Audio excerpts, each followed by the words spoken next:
of the English Defence League, Tommy Robinson, has caused fury after accusing the Finsbury Park Mosque of creating terrorists. Well, after the terror attack last night, he tweeted, "The mosque where the attack happened tonight has a long history of creating terrorists and radical jihadists and promoting hate and segregation." And he joins us now. Tommy Robinson, thanks very much for coming in this morning. You followed up that particular tweet with another one. Finsbury Park Mosque was a UK government-protected planning centre for hundreds of jihad attacks, plots which killed British soldiers and children. The fact of the matter is, Finsbury Park Mosque is a pioneering mosque doing all sorts of great community work. By implying that it's somehow involved in terrorism is actually whipping up a feeling which is not helpful, considering what happened yesterday. When you say that, all I've done was repeat what newspapers across our country have said. Those were facts. The facts are that it did create terrorists. It was a hotbed for jihadists. That's a fact. That's all I've done, was give the history, and that's from many of the newspapers, one of the newspapers you work for, Piers. So it's not me saying it. You can't innocently stand back and say, putting something so provocative out there, a historical piece of information about a mosque which is now absolutely at the forefront of counter-extremism, winning awards for the good work that it's doing on integration. You can't stand back and say, I'm putting out this rather inflammatory tweet and piece of historical information and say, oh, but all I'm doing is just stating facts. I'm stating facts. Do you know who Mohammed... What's the purpose of putting that out If there? you read in context with the rest of the tweets, the rest of my tweets, that's not in context. There's a whole flurry of tweets where I was saying how I condemn the attack as barbaric, as wrong. Do you know who Mohammed Savala is? No? I'm sure you're about to tell us. Well, he's a trustee at the mosque. He signed the Istanbul Declaration, which called for... He's the trustee now at the pioneering mosque. He called for British troops to be killed. He signed the Istanbul Declaration. He was also a mastermind for the military campaign for a terrorist organisation, Hamas. So, and when you talk about a pioneering, do you know who Abdullah Jabbar is? No? Unfortunately, do you know who? You can cast out all I'm not sorts casting out of a name, criticisms and aspersions on these people. We Yeah. don't have them on the programme for a right of reply. No, but I think, no, okay, but what I'm telling you is that hate preachers are still speaking at that mosque. Muslim Brotherhood... Which mosque? At the Finsbury Park Mosque. That's not where the attack was. No, but no, you've come on and you're talking to me about the Finsbury Park Mosque. Yeah, because it's what you tweeted about. Here's my point, Tom. Here's my point, right? I've read a lot of stuff that you've said and done. I know your history, right? I know all of it. Good, bad and ugly. Some of it's ugly and some of it I agree with, right? My issue with what you did yesterday was that within 1 hour of this utter lunatic, this terrorist, driving from Wales and deliberately mowing down innocent people, as it turned out, all Muslims, outside the Muslim Welfare House, not the Finsbury Park Mosque, killing one, maiming maybe 10 others, is that your first thought process was not to express sympathy for what had happened. Oh, hang on. I read the tweets in sequential order, right? That within 1 hour, your thought process was to go on the attack, to talk about another mosque, not the one that had been attacked, to talk about it in historical context of when everyone knows that Finsbury Park Mosque at the turn of the century was a bad place with Abu Hams and everything else, right? And what you were doing was fomenting hatred and almost suggesting that somehow this attack, this revenge attack, as you put it, was in somehow deserving because of the historical behaviour of certain people at a completely different mosque. Okay, that was my problem. OK, Piers. The newspaper you work for said exactly the same within an hour. Abu Hamza's mosque. Were they fomenting hate, that newspaper that you work for? Were they? Were they inciting hate? Well, I don't... Well, no, please. I don't run the Daily Mail. OK, but you've just said I was. So was the newspaper you work for who said exactly the same within an hour? I have no responsibility for the Daily Mail. I write columns for Daily Mail. Okay. I'm not asking you about the Daily Mail. OK, can I explain? I'm asking you just to simply explain why, within 1 hour of this terrorist attack, your first thought process was to go on the attack about another mosque and to point out to people that it was basically a terror hotbed of jihadis, with the clear implication that somehow what happened that night was a deserved revenge attack. Not deserved. I have gone. Well, why would you talk about? I'll talk now. I'll talk now. For 10 years, I've been banging my head and trying to prevent the situation we're in. Yeah. Now, every single mosque. I could tell you things in 10 minutes. When we look what happened in Manchester. Yeah. We look what happened in Manchester. This is from the Disbury Mosque where Salman Abedi went. This is a leaflet. 650,000 of these were given out to British mosques last year. Living in a society in which people have accepted Western lifestyle as their way of life brings immorality at every step.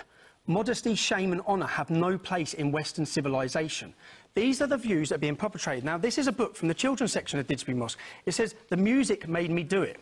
Now, in this book... What does this have to do with your tweets the other night? Because we need to know what's happening in mosques. Yeah, but I'm asking you... but hang on, we can come to other mosques in a minute. And there are issues where you have rightly, in my view, flagged up issues with the more Wahhabi type of mosque preaching in this country, which I think is a serious concern. My issue with where you come from on this is driven by the fact that you appear to be an Islamophobe, somebody that is hateful of Islam. You believe that the root cause of all this is Islam, not Islamist terrorists who abuse the Quran and abuse Islam to justify their violence, right? Okay. That's my problem with where you come from. And I want to play you a video. Now, you know about... I'm going to play you a video. On the point you've just made. I need to play you the video so you can make your point. Right, let's just play a video. This is you talking about the 7/7 attacks, right? And the reason it's significant is because I want you to explain what you meant when you said this. Yep, fine.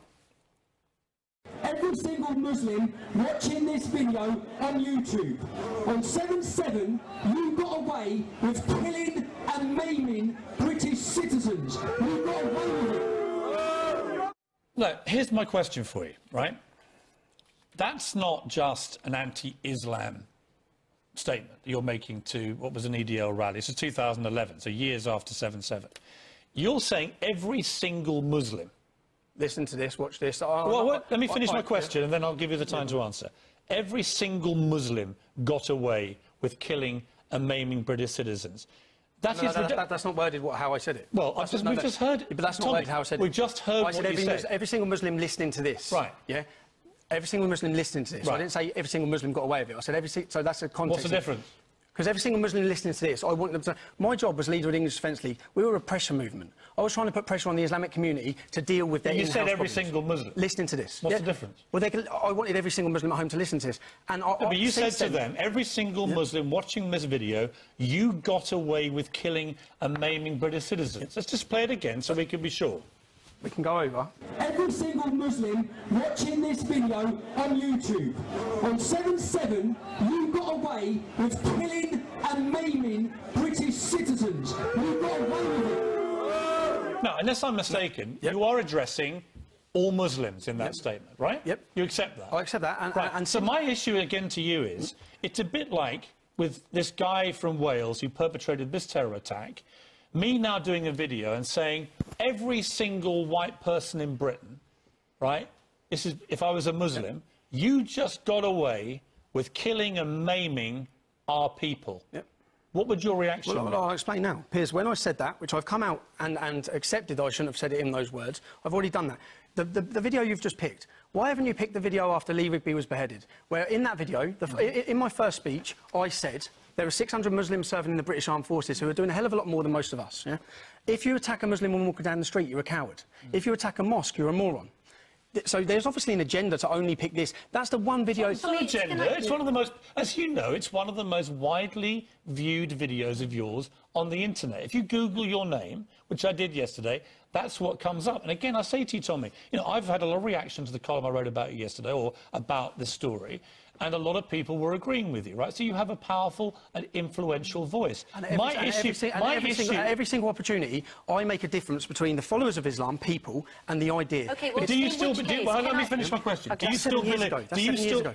Well, OK, but you don't allow the Finsbury Park Mosque a chance to redeem themselves. Yes, I do. Yes, I do. No, your first thought process after this attack was to tell people... No, it wasn't your newspaper's first thought process. It's not my newspaper. I took what it's not my newspaper. We have the tweet you tweeted, Tommy. We have the tweet you tweeted. That is not you moving on from Finsbury Park Mosque or allowing them to evolve or change. Okay. That is you telling everybody Finsbury Park Mosque is a jihadi terrorist hotbed, right? That's what you're saying no, in that tweet. I said it was. Now, Yeah, but why are they not allowed to move on, but you are? Can I get, you know the man who's just done this attack? Say we trace it back and we find that he went to a centre in Cardiff. And in that centre in Cardiff, there was 4 speakers. And those 4 speakers were killing for the murder of Muslims. What will happen? No, No, I share your view of hate preachers. Piers, let me finish. No, let me finish. What would happen is it would be shut down and they would be arrested. Now, Didsbury Mosque, it had... One imam, Mohammed Adam, said that if you see non-Muslims walking down the street, you make sure they cross the other side, yeah? You do not say salam to them, do not show them respect. Tell me. If people... another hate preacher... No, please, let me finish. I agree with you about... Piers, let me finish. I agree with you Piers, please, let me about finish. Islamist hate preaching. Let me finish, because, no, let me... You want to know why... Who are you trying to persuade with this? No, I'm trying to explain to you why we're in the situation we're in. People see no light at the end of the tunnel. After that attack in Manchester, where... And this is hatred against music, where he targeted a kid's concert. He could recite the Quran without looking at it. The imam from that mosque was fighting jihad for years in Libya. Okay? Yes, now that... Tommy, No, please let me finish. Please, Piers, let me finish. No, because you're missing my point. No, you're missing the point. I'll get to the point. This mosque... Okay, so we've got people inciting murder against non-Muslims. What has been the reaction? Has any politician spoke about that mosque? Has anyone done anything about that mosque? They haven't. Do you know what the police done? The police went and stood next to him holding a sign saying "Stronger Together." Stronger Together. They've been inciting hatred and murder against us. That mosque needs to be shut down. And other mosques... No, please let me finish. You need to stop talking. When the British public see this, when the British public see these things and they see ISIS fighters walking on streets, you understand it's going to create the problem we saw this week. We all understand this. And by the way... So unless you talk about it, unless the British public are allowed... We have been talking about little else for the last 3 months on this programme. I have said many things similar to you. You haven't. You've been brave. So here's my point. This is not about me saying everything you say is wrong. My problem comes... What's wrong with my accent? Let me finish. The way I talk, my background? Mate, we both went to comprehensive schools, right? You went to a school I went to a state school, mate. You went to a school in Surrey? No, I didn't. I went to a school in Sussex called Chailey Comprehensive, right?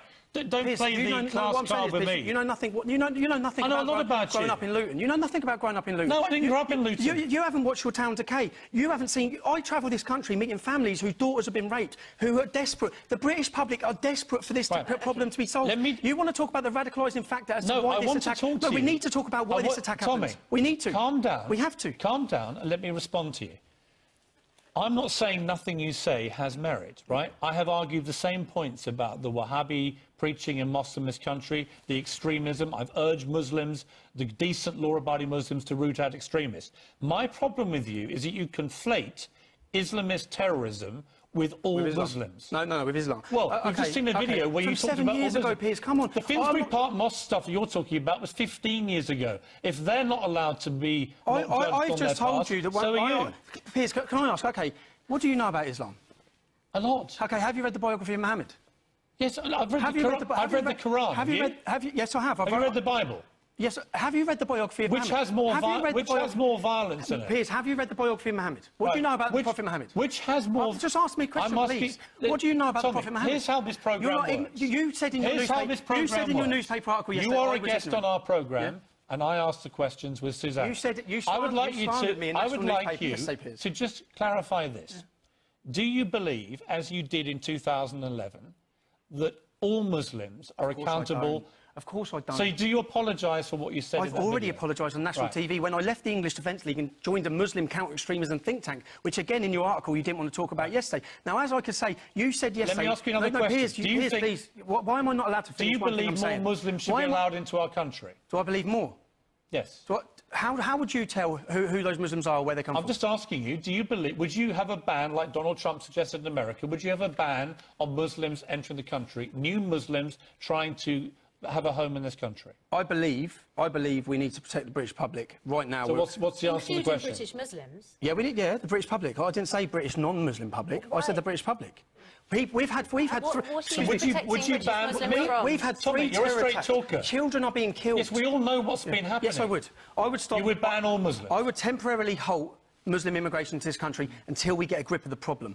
Now, again, Piers, you said in your newspaper yesterday that I was... It's not my newspaper. You said in your article yesterday to the national newspaper, you acted like I was ignorant and I was stupid, OK? I was ignorant. You have not... I didn't call you either of those things. You did. I said you were violent because you have a long record of criminal convictions for violence. You led a hooligan firm at Luton. Piers, Your name is not even Tommy Robinson. You renamed yourself You renamed yourself after the leader of Luton Football Club's main hooligan gang, Men in Gear, right? You accept all that, do you? Yeah, I do. I've not come here. I've not So come, you have a record I've of not come here violence. to have a slandering match with you, because that doesn't get this cause anywhere. I want to do a public service. I want to address the issues. I want to talk about why we've got dead kids in Manchester. I want to prevent what's happening. I haven't come here for you to... I could pick things with your history. You're a bit involved in one of the biggest media scandals in the country's history. I'm not here to do that with you. Well, I think what you've done... I think what you've done over the last 3 weeks, you've repeated what I've said for 10 years, speaking better English. And in 3 years' time, you'll be repeating what I'm saying now, because you're all playing catch-up. Okay. I have seen this. I'm not talking about what I read in a book. I'm talking about my life experience. I'm talking about growing up in a town plagued by Islamic extremism. I understand this.